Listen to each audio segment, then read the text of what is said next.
Hello friends, তোমরা সবাই কেমন আছো? আশা করি ভালো আছো। আমরাও ভালো আছি। তো আমরা আজকে জুডোকে নিয়ে আমাদের বাড়ির ছাদে এসে গেছি।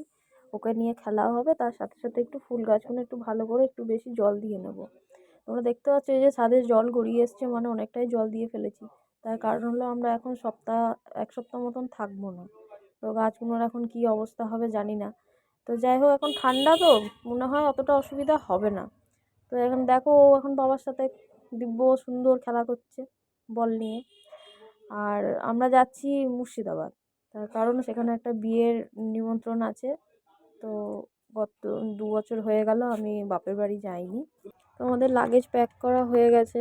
এই কিছু কিছু ওষুধ যা ছেলের আর জুডোর নেওয়া বাকি রয়েছে। তো সেইগুলো ওদেরকে জুডোকে রাত্রে ওষুধটা খাইয়ে ওগুলো প্যাক করে নেবো। আর সেদিন ওকে ডাক্তারের কাছে জুডোকে নিয়ে যাওয়া হয়েছিল। তো তো ও তো গাড়ির মধ্যে একটু যাই হোক বদমাইশি করে যদিও, তো ওর জন্য বলাতে আর একটু বমি বমিও হয়। তো ওর জন্য ওষুধ দিয়েছে, সেগুলো আনা হয়ে গেছে। ওটা কালকে ওকে খাইয়ে আবার অল্প একটু বলেছে সামান্য খাবার খাইয়ে নিয়ে যেতে। তারপর বাড়ি ফিরে আবার 2 ঘন্টা পর ওকে খাবার দিতে। তো তোমাদের সাথে আমি যখন যাব তখন তোমাদের সাথে ভিডিওটা শেয়ার করব মুর্শিদাবাদ যাওয়ার পথে। তো এখন আজকে এই পর্যন্তই। তোমরা দেখো, আর ভিডিওটি ভালো লাগলে একটা লাইক কমেন্ট শেয়ার করে পাশে থেকো। টাটা।